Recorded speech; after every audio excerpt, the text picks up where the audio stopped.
வணக்கம். பசியின் வாசிப்புகளில் கம்பராமாயணம் சுந்தரகாண்டம் பகுதியில் சூளாமணி படலம். அறிவிற் சிறந்தவனான மாருதி ராமரின் வானரச் சேனையை பற்றி பெருமையுடன் சீதா தேவியிடம் கூறியவன். உலகங்களுக்கெல்லாம் முழுமுதற் கடவுளான ராமபிரானின் உயிர் போன்றவரும் லக்ஷ்மி போன்றவருமான பிராட்டியை கொண்டு போய் அவரிடம் சேர்ப்பதே இப்பொழுது தான் செய்ய வேண்டிய வேலையே ஆகும் என்று எண்ணினான். உடனே அவளை நோக்கி, அன்னையே, அடியேன் வார்த்தையை கேட்டு அருள் புரிவீராக. சினம் கொள்ள வேண்டாம். ராவணன் தங்களை கொன்றுவிட்டால் பிறகு அவனை வெல்ல வேண்டிய தேவையில்லை. இப்பொழுது பேசிக்கொண்டிருப்பதால் ஒரு பயனும் இல்லை. ராமபிரானிடம் தங்களை கொண்டு சேர்த்து அவரின் செந்தாமரை திருவடிகளை வணங்குவேன். என்னுடைய அந்த செய்கையை காண்பீராக. என்னுடைய மென்மையான மயிர்கள் நெருங்கி இருக்க பெற்ற தோல் மீது ஏறி துன்பம் நீங்கி இனிமையாக தூக்கம் கொட்டு இனிது இருப்பீராக. நான் தங்களை சுமந்து கொண்டு நடுவில் தாங்காமல் ஒரு இமைப்பொழுதுக்குள் ஸ்ரீராமர் எழுந்தருளியுள்ள மலையின் மேல் குதிப்பேன். அப்படி தங்களை நான் எடுத்துச் செல்கையில் வழியிலே வந்து என்னை மறித்து அரக்கர்கள் போர் செய்வார்களானால் அவர்களை கொன்று என் மனக்கோபத்தை ஆற்றிக் கொள்வேன்.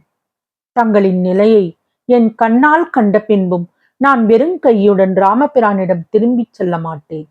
தாயே, இந்த இலங்கையுடன் என்னையும் கொண்டு போக மாட்டாயா என்று தாங்கள் கேட்டால் அப்படியே இந்த இலங்கையை பெயர்த்தெடுத்து என் ஒரு கையில் வைத்து கொண்டு வழியில் என்னை போகாமல் தடுக்க வருகின்ற அரக்கர்களையெல்லாம் மற்றொரு கையால் பொடியாக்கிவிட்டு ராமலட்சுமணரிடம் செல்வேன். அவர்களிடம் தங்களை சேர்த்துவிட்டு அவர்களின் திருவடிகளில் தண்டனிட்டு வணங்குவேன். இத்தனை பராக்கிரமம் படைத்த எனக்கு தங்களை தோல் மீது சுமந்து செல்லுதல் ஒரு பெரிய காரியமில்லை. அருந்ததியை போன்றவரே, பேரழகுடைய ராமபிரானிடம் போய், ஐயனே, உமது பிராட்டியார் வலிய அரக்கரின் சிறையில் தங்கி பெருந்துன்பத்துடன் வாடியிருக்கின்றார் என்று நான் சொன்னால் என் அடிமைத்தனத்தால் என்ன பயன் இருக்கின்றது சொல்வீர். மேலும் அண்ணலிடம் புண்படாத தோள்களுடனே சென்று நான் நமது பகைவராகிய அரக்கர்களின் படைபலத்தையெல்லாம் விவரித்து சொல்வேனா? பிராட்டியை என்னுடன் கொண்டு வரவில்லை. என் இனிய உயிருக்கு நன்மையே தேடிக்கொண்டேன். பிராட்டியை நன்றாக பார்த்தும் வரவில்லை என்று சொல்லுவேனா? இந்த இலங்காபுரியை தீக்கிரையாக்கிவிட்டு ராவணனை கொன்று அரக்கர் கூட்டத்தையெல்லாம் அழித்து நொடி பொழுதில் போரை முடித்து கொண்டு விரைவாக செல் என்று தாங்கள் கட்டளை பிறப்பித்தாலும் அதனை இப்பொழுதே நன்கு செய்து முடிக்கின்றேன். நான் இப்பொழுது தங்களை ராமபிரானிடம் கொண்டு போக அவர் தங்களுடன் கூடி துன்பம் நீங்குவார். பின்பு இங்கு வந்து அரக்கர்களையெல்லாம் அழித்து அவர்களால் உலகத்துக்கு நேர்ந்த துன்பங்களை துடைப்பார். இனி வேறு ஆட்சேபனைகளை தாங்கள் கூறுவது சரியில்லை. நான் முன்பு செய்துள்ள நற்பயனால் தங்களை ஸ்ரீராமரிடம் கொண்டு சென்று சேர்த்தேன் என்று சொல்லும்படியான பாக்கியத்தை பெற எனக்கு அருள் தந்தருள்வீர். பின்னர் ராமபிரானை திரும்ப சேர்ந்ததால் துன்பம் நீங்கி இன்பம் பெறுவீராக. அடியேன் தோல் மீது இப்போது விரைவில் ஏறிக்கொள்வீராக என்று விண்ணப்பித்து கை குவித்தபடி அவளின் திருவடிகளில் விழுந்து வணங்கி எழுந்தான். அதை கேட்ட சீதை தாய்ப்பசுவின் முன்பு சென்று நின்ற கன்றை போன்ற அனுமனை நோக்கி, பெரியோனே, நீ சொன்னது செய்வது உனக்கு முடியாத காரியமில்லை. உனது வலிமைக்கு ஏற்றதையே நீ நன்கு சிந்தித்திருக்கின்றாய். செய்வதாக நீ சொன்ன காரியங்களை எல்லாம் கண்டிப்பாக செய்தே முடிப்பாய். ஆனால் நீ என்னை கொண்டு சொல்வதாக சொன்ன காரியம் என் பெண் புத்திக்கு சரியென்று தோன்றவில்லை. தனியே என்னை நீ எடுத்துச் செல்கையில் கடல் நடுவே உன்னை வளைத்து கொண்டு அரக்கர்கள் கொடிய போர் செய்வாரானால் அக்கொடியவர்களை எதிர்த்து போர் புரியவும் முடியாமல் என்னை காப்பாற்றவும் முடியாமல் மிகவும் தடுமாறுகின்ற தனியனாவாய். அந்த காரணம் மட்டும் இல்லாமல் என்னை நீ எடுத்துச் செல்ல வேண்டாம் என்று சொல்லுவதற்கு வேறொரு முக்கிய காரணம் இருக்கின்றது. அது என்னவென்றால், என் கணவரின் வெற்றி பொருந்திய கொடிய வில் மனைவியை மீட்கவில்லை என்ற பழிச்சொல்லை அடைந்துவிடும் என்பதே ஆகும். இப்படி எல்லா வகையிலும் நீ சொன்ன இக்காரியத்துக்கு குற்றம் உண்டாக இடம் இருக்கின்றது. அதில் இனி வேறு என்ன நன்மையுண்டு? பக்குவமாக சமைத்த சோற்றை வஞ்சனையாக கவர்ந்த ராவணனைப் போல வஞ்சனை தொழிலை நீயும் மேற்கொள்ள வேண்டாம். என் கணவர் இங்கு வந்து செய்கின்ற போரில் அவருடைய அம்பால் ராவணனின் 10 தலைகளும் தண்டிக்கப்பட வேண்டும். அப்பொழுது அந்த காட்சியை கண்டு தேவர்கள் மகிழ்ச்சி ஆரவாரம் செய்ய வேண்டும்.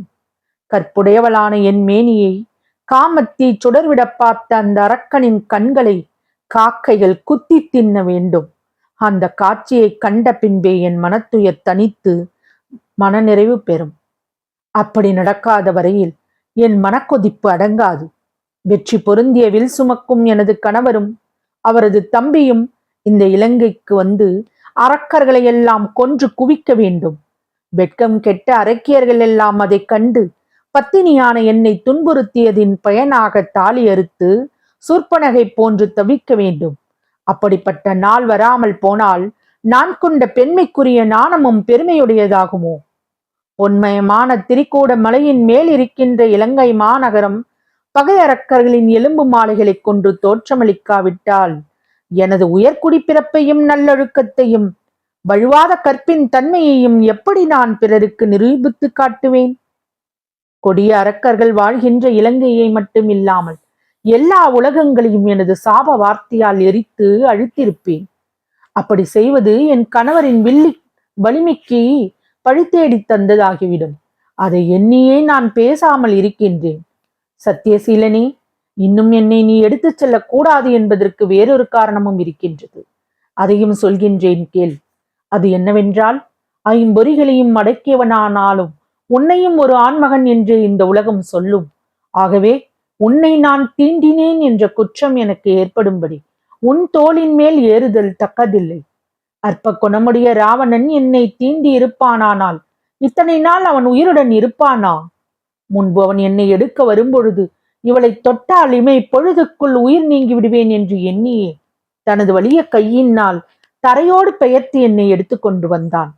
தன்னை இச்சிக்காத பெண்களை ராவணன் தொடுவானானால் அவனது 10 தலைகளும் வெடித்துவிடும் என்று பிரம்மதேவன் சொல்லியுள்ள சாபம் ஒன்று அவனுக்கு இருக்கின்றது. அந்த சாபம் எனக்கு அரிய உயிரை போகா வண்ணம் தடுத்து காத்து நின்றது. சத்தியத்தை உடைய விபீஷ்ணன் மகளும் என்னிடம் அன்புடையவளுமான திரிசடை என் அச்சத்தை போக்க வேண்டி ராவணனுக்கு நேர்ந்த அந்த சாபத்தை பற்றி கூறினாள். அவனுக்கு அந்த சாபம் இருப்பதால் நானும் அறம் ஒரு நாளும் வீண் போகாது என்ற துணிவு கொண்டு என் கற்பின் தூய்மையை தெரிவிக்கவும் என் கணவரின் வலிமையை எண்ணியும் இவ்வளவு காலம் உயிருடன் இருந்தேன். அச்சாபம் மட்டும் அவனுக்கு இல்லாவிட்டால் நான் நிச்சயமாக முன்பே இறந்திருப்பேன். தண்டகாரண்யத்தில் இளைய பெருமாள் அமைத்து தந்த பர்ணசாலையுடனே என்னை இலங்கையில் இந்த பர்ணசாலைக்கு இடத்துக்கு ராவணன் கொண்டு வந்தான். ஐயனே, இதோ இந்த பர்ணசாலையை உனது உண்மையறியும் கண்களால் பார்ப்பாயாக. இந்த இடத்தை விட்டு நான் ஒரு பொழுதும் நீங்கிச் செல்லவில்லை. சிற்சில சமயங்களில் உயிர் போகாமல் இருக்க நீர் பருகுவதற்கும் இலைப்பாறுவதற்கும் இதோ பக்கத்தில் இருக்கின்ற தடாகத்துக்கு சென்று வருவேன். அந்த தடாகத்தின் நீர் என் கணவரின் திருமேனி நிறத்தை காட்டி என்னை சற்றே தேற்றி எனது துன்பத்தை ஒருவாறு போக்கும். நான் சொல்லிய இந்த காரணங்களால் நீ என்னை எடுத்து செல்வது சரியில்லை என்பதை உணர்வாய். ஐயனே, இனி என் கணவர் திரும்பி செல்வதே இப்பொழுது நீ செய்ய வேண்டிய காரியமாகும் என்று கூறினாள். ஜானகி சொல்லிய வார்த்தைகளால் அவளின் கற்பு தவறிவிட்டதோ என்று தான் கொண்டிருந்த சந்தேகமும் அதனால் உண்டான துன்பமும் மனுமனை விட்டு நீங்கிற்று. அவன் இந்த உலகங்கள் எல்லாவற்றையும் அடிமையாக கொண்ட ஸ்ரீராமபிரானின் தேவியாகிய பிராட்டியின் கற்பு தவறாத தவம் மிகவும் நன்று என்று வியந்து மனப்பூர்வமாக மகிழ்ச்சியுடன் தனக்குள் பாராட்டி கொண்டான். பின்பு அவளை பார்த்து, தாயே, ராமபிரான் இங்கு வந்து அரக்கர்களை எல்லாம் அழிப்பார். ராவணனால் நல்லொழுக்கம் கெட்டு இருளடைந்திருக்கின்ற இந்த உலகம் தெளிவு பெறும். அதுவரை உயிருடன் இனிது இங்கு பொறுமையுடன் இருப்பீர். தங்களை பிரிந்ததால் துன்பத்துடன் வாடியிருக்கும் பெருமானுக்கு நான் போய் சொல்ல வேண்டிய வார்த்தைகளை எனக்கு கூறியருள்வீர் என்று கேட்டு அவள் திருவடிகளை தொழுதான் அனுமன். தொடரும். வசியின் வாசிப்புகள் பிடித்திருக்கும் என்று நம்புகிறேன். எனக்கு சப்ஸ்கிரைப் செய்து, லைக் செய்து, ஷேர் செய்யவும்.